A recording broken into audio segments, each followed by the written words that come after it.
అండి పచ్చడి ఏది చట్నీ చేసుకున్నా నిలవ ఉండాలంటే తడి తగలకుండా చేసుకొని ఇలా పోపు పెట్టుకుంటే పోపులో కొంచెం సేపు ఇలా ఉడకనిచ్చామనుకోండి, బాగా తడి తగలకుండా చేసుకొని పోపులో బాగా ఉడకనిస్తే ఎక్కువ నూనె, కొంచెం నూనె ఎక్కువ వేసుకోవాలి.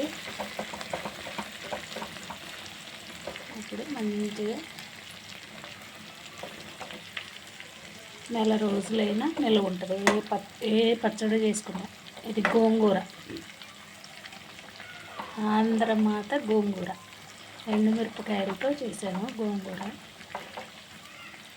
ఎండుమిరపకాయలు, చిన్నుల్లిపాయలు, ధనియాలు, జీలకర్ర, కొంచెం తెల్ల నువ్వులు అన్నీ బాగా ఫ్రై చేసుకొని, గోంగూర కూడా శుభ్రంగా కడిగి ఒలిసి ఇసుక లేకుండా ఆరబెట్టుకొని బాగా కొంచెం నూనె వేసి మగ్గబెట్టుకొని రుచికి సరిపడా సాల్ట్ వేసుకొని అన్నీ మిక్సీ తిప్పి ధనియాలు, జీలకర్ర, నువ్వులు, ఎండుమిర్చి, రుచికి సరిపడా సాల్ట్ అన్నీ మిక్సీ తిప్పుకొని దాన్ని మగ్గబెట్టిన గోంగూర ఉంది కదా, ఆ గోంగూరలో కలుపుకోవటమే. మిక్సీ వేయద్దు, రోట్లో నూరొద్దు. నూరితే పేస్ట్గా అయిపోయింది, అంత టేస్ట్ ఉండదు. ఆ పొడిని తెచ్చి ఇందులో కలిపామనుకోండి, గోంగూర కొంచెం అది ఆకులుగా తగులుతా మంచి రుచిగా ఉంటుంది. కమ్మని వాసన వస్తుంది. నూనెలో ఫ్రై అవుతుంటే మంచి కమ్మని సువాసన వస్తుంది. 20 రోజులైనా నెల రోజులైనా ఉంటుంది.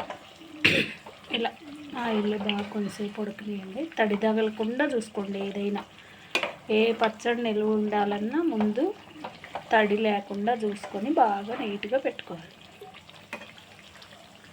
ఎమ్మి ఎండుమిర్చితో చేసిన గోంగూర చూస్తుంటేనే తినాలనిపిస్తుంది కదా. వేడి రైస్ పెట్టుకొని కొంచెం నెయ్యి వేసుకొని తింటే భలే రుచిగా ఉంటుంది, నోటికి కమ్మగా ఉంటుంది.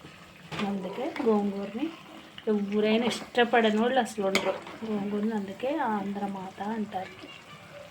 గుంటూరు వాళ్ళు చేస్తే గోంగూర చాలా రుచి ఉంటుంది. మనం గుంటూరు వాళ్ళమే కదా, తిరుగుండదు మనం గోంగూర